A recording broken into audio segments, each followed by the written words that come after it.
Untuk membahas bagaimana pergerakan IHSG sepanjang hari ini, kita telah terhubung dengan Rudi Setiawan, analis MNC Sekuritas. Mas Rudi, selamat sore. Sore Mas Dodi. Iya, Mas Rudi, tadi baru saja IHSG ditutup rebound ya di zona hijau meskipun apresiasi tipis 0,08%. Apa saja kemudian katalis positif yang menguatkan atau mengangkat IHSG hari ini? Ya sebenarnya lebih ke arah aksi profit taking ya yang dilakukan oleh para investor.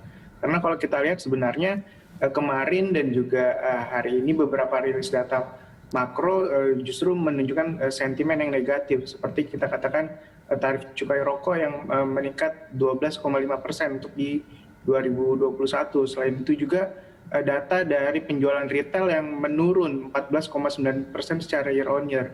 Itu beberapa sentimen negatif sebenarnya yang bisa menurunkan atau membuat IHSG kita bergerak di zona merah. Dimana kalau kita lihat tadi di pertengahan perdagangan IHSG kita bergerak di zona merah, Mas Dodi. Oke, tadi Anda bilang soal cukai rokok, sejauh mana ini kemudian bisa mempengaruhi emiten rokok yang ada di bursa?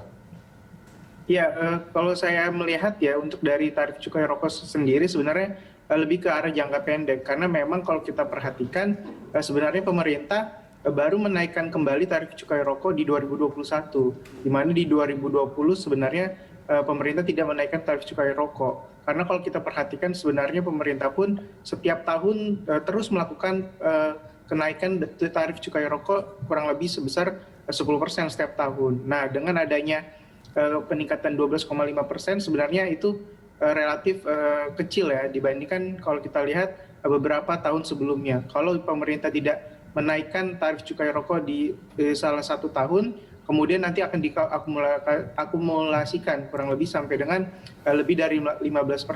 Dengan level 12,5% secara rata-rata justru saya lihat ini tidak terlalu buruk untuk dari tarif cukai rokok sendiri sebenarnya, Mas Dodi. Lalu Anda sejauh mana kemudian itu bisa menahan laju IHSG sampai akhir tahun ini?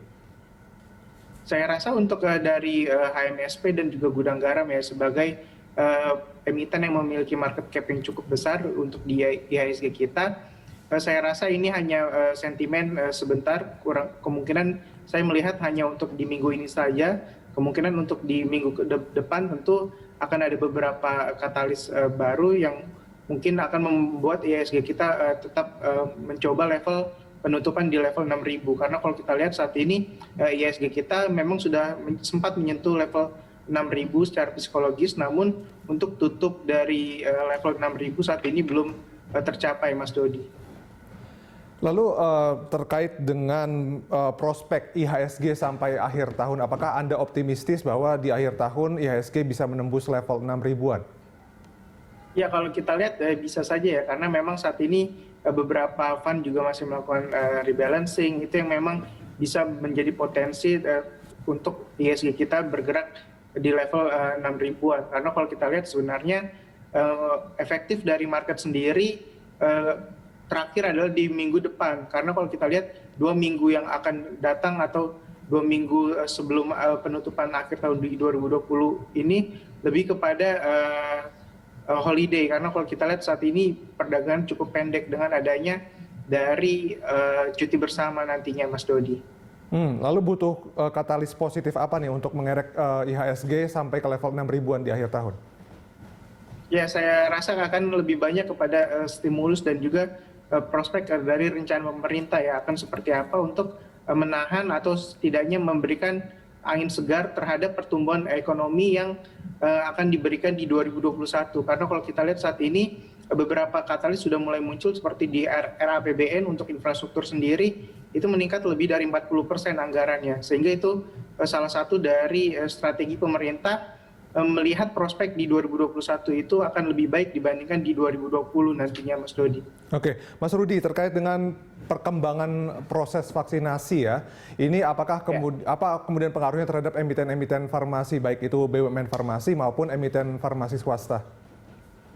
Ya, kalau kita lihat memang pemerintah juga saat ini terus ya untuk meningkatkan dari distribusi vaksin. Meskipun memang kalau kita lihat saat ini belum secara 100% atau memang vaksinnya sendiri baru tersedia. Namun untuk emitennya sendiri itu saya rasa akan sangat memiliki prospek ya, sehingga memang untuk kedepannya sektor farmasi bisa menjadi salah satu sektor yang bisa dikatakan menarik diperhatikan oleh para investor.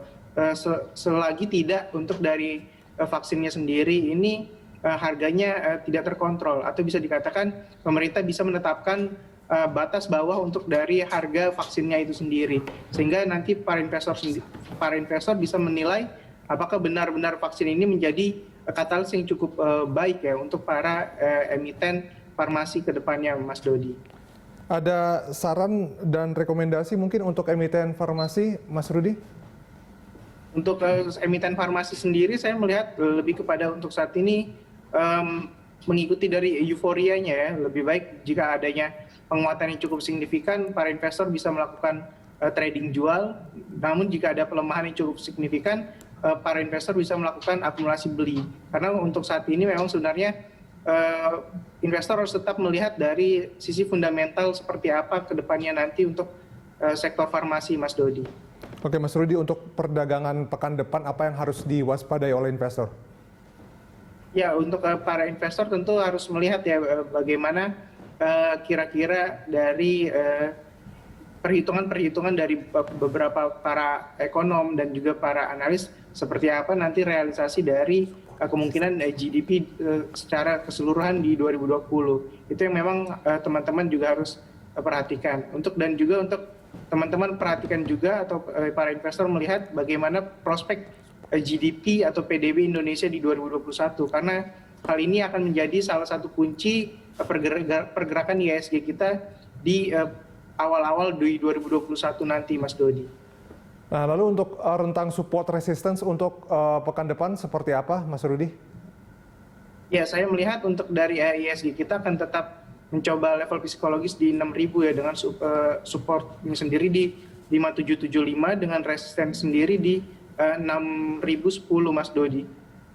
Oke, baik. Terima kasih atas waktunya dan juga informasinya, Rudi Setiawan, analis MNC Sekuritas.